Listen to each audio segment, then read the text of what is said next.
ओम नमस्ते जी। आज हम आपके साथ संधि के बारे में चर्चा करेंगे। किसके बारे में? संधि। संधि कितने प्रकार की होती है? संधि 3 प्रकार की होती। कौन कौन सी? अच संधि, व्यंजन संधि और विसर्ग संधि। ये 3 ही प्रकार की संधि होती होंगी ना। तो आज हम अच संधि के बारे में आपके साथ चर्चा करेंगे, जिसमें अच संधि में हम प्रथम सूत्र रखेंगे इको यणचि, अर्थात इक के स्थान पर यण आदेश हो जाएगा। कौन सा आदेश? यण आदेश। आइए पहले इन नियमों को जानते हैं, फिर उसके बाद इन नियमों के उदाहरणों को सिद्ध करने का प्रयास करेंगे। ठीक है। हमारा प्रथम सूत्र क्या है? इको यणचि। इक में कौन कौन से वर्ण आते हैं? ई, उ, री और ली के स्थान पर यण आदेश हो जाएगा य, व, र, ल क्रम से। अब ई, उ, री और ली हमारे सामने है, और यण में क्या है? य, व, र और ल। अब इक के स्थान पर यण आदेश हो जाएगा क्रम से। ई को य, उ को व, री को र, ली को ल। ये सब आदेश हो जाएंगे। और ये सब आदेश कब होंगे? इसका भी विधान कर रखा है। अच अर्थात स्वर परे रहते किसमें? संहिता विषय में। ठीक है। और आगे कह दिया अर्थात वर्गों के मध्य काल में व्यवधान न होने पर होंगे। अब कोई कंठ का है उच्चारण स्थान जिस वर्ण का, उसी के समकक्ष होना चाहिए दूसरा वर्ण भी कंठ होना चाहिए। ठीक है। उदाहरण इसका क्या है? सुधी प्लस उपास्य। क्या है इसका उदाहरण? सुधी प्लस में उपास्य। अब सुधी में ई आया हुआ है, ई के स्थान पर क्या हो जाएगा? यहां पर यह हो जाएगा। ठीक है। अब इन सब कार्यों को हम कुछ नियम पढ़ने के बाद, कुछ नियम समझने के बाद आगे सिद्धि में बताएंगे। इस शब्द की हम सिद्धि भी करेंगे। ठीक है। सुधी उपास्य 2 प्रकार से बनता है। एक तो सुदध्युपास्य, ठीक है, और एक बनता है सुध्युपास्य। ठीक है। एक में दकार आ जाता है और एक में नहीं आता। ठीक है। एक में द्वित्व होगा, एक में नहीं होगा। आइए हमारे विषय को प्रारंभ करते हुए आगे बढ़ते हैं। इनको एक बार मैं साफ कर देता हूं। दूसरा नियम आता है हमारा तस्मिन् निति निर्दिष्टे पूर्वस्य। क्या कहता है? सप्तमी विभक्ति से निर्देश करके कहा गया कार्य अव्यवहित पूर्व के स्थान में होता है। ठीक है। इसी कड़ी में अगला सूत्र आता है स्थाने अंतरतम। ये जितने भी सूत्र हम आपको बता रहे हैं, एको यणचि, तस्मिन् निति निर्दिष्टे पूर्वस्य, स्थाने अंतरतम, ये सभी सिद्धियों में प्रयोग होंगे।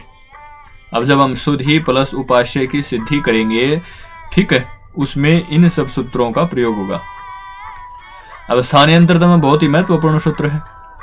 क्या कहता है? जब किसी वर्ण के स्थान पर अनेक आदेश प्राप्त हो तो क्या होगा? जब अनेक आदेश प्राप्त होगा तो उनमें से जो स्थानीय अर्थात सबसे अधिक सदृश अर्थात सबसे अधिक निकट हो, उच्चारण स्थान में भी समान हो, वही उसके स्थान पर होगा। ठीक है। समझ में आ गया? अब इसी कड़ी में अगला सूत्र आता है अनचि च। अनचि च बड़ा महत्वपूर्ण है। जब हम शुद्ध द्युपास्य रूप बनाएंगे उस समय ये द्वित्व करेगा। अच परे रहते उत्तर, अच्छे उत्तर यर अर्थात हकार को छोड़कर सभी व्यंजनों का विकल्प से द्वित्व होगा। क्या होगा? सभी व्यंजनों को विकल्प से द्वित्व होगा। जब अनचि च सूत्र लगेगा तब तो 2 बन जाएंगे, जैसे द प्लस द, और जब अनचि च सूत्र नहीं लगेगा तो केवल द ही रहेगा। अब द आ गया। उसके बाद अगला सूत्र आ जाता है झलाम। क्या सूत्र है? जस जसी। इसमें 3 प्रत्यार आ गए। एक तो झल, जस और झस, ये 3 प्रत्यार आ गए ना। अब इसमें क्या कहती है, झल अर्थात वर्गों के प्रथम, द्वितीय, तृतीय और चतुर्थ, पंचम वर्ण इन्होंने छोड़ दिया, श, श, स और है। इनके स्थान पर जस आदेश हो जाएगा, अर्थात वर्गों के तृतीय वर्ण हो जाते हैं। पर कब होंगे, जब झस अर्थात वर्गों के तृतीय और चतुर्थ वर्ण परे हों तो, अन्यथा नहीं होगा। देखो इसने भी सीमाएं बांध दी, झल के स्थान पर जस आदेश कब होगा, जब झस परे होगा। ठीक है, समझने की बात है। जल में कौन कौन से वर्ण आते हैं, जस में कौन कौन से आते हैं, ये आपको बता दिया गया है, और झस में कौन कौन से वर्ण आते हैं ये भी आपको बता दिया। अब आप कहोगे वर्ग किसे कहते हैं, भाई इसमें तो वर्गों की चर्चा हो रही है। किसकी चर्चा हो रही है, वर्गों की। तो वर्गों को भी समझने के लिए हमें वर्गों के बारे में जानना जरूरी है। वर्ग कितने होते हैं, वर्ग 5 होते हैं। कौन कौन से, एक तो क वर्ग, अब तो समझ में आ गया होगा, च वर्ग, ट वर्ग, प वर्ग, त वर्ग, ये आपने 5 वर्ग सुने होंगे। इनमें 5-5 वर्ण होते हैं। कितने वर्ण, 5-5 ही वर्ण होते हैं सभी में। अब सब में 5-5 वर्ण होंगे तो इसमें बता दिया ना, पहला, दूसरा, तीसरा, चौथा, और इनके स्थान पर तीसरा वर्ण हो जाएगा। परंतु तीसरा और चौथा वर्ण यदि परे होगा तो, ये भी तो सीमाएं बांध रखी हैं। तो इसी कड़ी में जब हम आगे बढ़ते हैं तो हमारा अगला सूत्र आता है संयोगान्तस्य लोप। यदि आपको किसी सूत्र के बारे में पूछना है, यदि आपको कुछ समझ में नहीं आ रहा है तो आप कमेंट कर सकते हैं। ठीक है, हमसे संपर्क कर सकते हैं ईमेल के माध्यम से भी, और हम आपको बताने का पूर्ण प्रयास करेंगे। हमारा सूत्र क्या है, संयोगान्तस्य लोप। अर्थ क्या कहता है, संयोगांत अर्थात संयोग अंत वाले पद का लोप होता है। अब संयोग अंत वाला पद कौन सा है, इसको भी हम आगे सिद्धि में बताएंगे आपको। अगला सूत्र आता है अलो अंत्यस्य।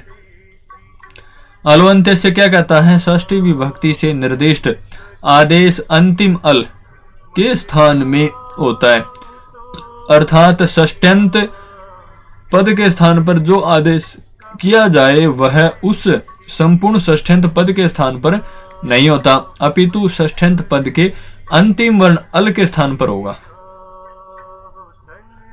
ठीक है ना, एक बार तो कह दिया भाई षष्ठ्यंत पद के स्थान पर आदेश किया जाएगा, फिर बांध दिया उसको कि भाई षष्ठ्यंत पद के पूर्ण के स्थान पर नहीं होगा, केवल अंतिम पद के स्थान पर होगा। ठीक है, इसी कड़ी में एक वार्तिक आता है। इसी सूत्र का विरोधाभास उत्पन्न करने के लिए इसी सूत्र का पूरक मान लो एक तरह से, यणः प्रतिषेधो वाच्य। जिस वर्ण का अलोअंत्यस्य लोप का विधान करता ना, उसका ये निषेध करता है। यण अर्थात यण में कौन कौन से वर्ण आते हैं, देखो ये दे रखे, य व र ल। ठीक है, संयोगांत पद का अंतिम वर्ण ये रहेगा और उसका लोप नहीं होगा। इस सूत्र ने कह दिया ना, जहां ये हो, वह हो, र हो, ल हो, इनका लोप नहीं होगा। इस वार्तिक ने कह दिया ना। अब जब हम सिद्धि करते हैं, इतने नियम आपको समझ में आ गए। ये आपके सामने एक रूप दे रखा है, उदाहरण दे रखा है, सुदध्युपास्य। क्या कहता है अर्थ इसका, विद्वानों द्वारा मान्य। क्या अर्थ इसका, विद्वानों द्वारा मान्य। अब इसकी सिद्धि को हम आपके साथ अगली वीडियो में प्रस्तुत करेंगे, क्योंकि समय काफी ज्यादा हो गया है, ज्यादा लंबी न करेंगे अगली वीडियो हमारी, जिससे वो भी लंबी ना हो। ठीक है, धन्यवाद। फिर मिलेंगे इसी प्रकार की नई नई वीडियोज के साथ। आपको किसी भी प्रकार का व्याकरण से संबंधित कुछ भी पूछना हो तो आप हमसे संपर्क कर सकते हैं। धन्यवाद, नमस्ते जी।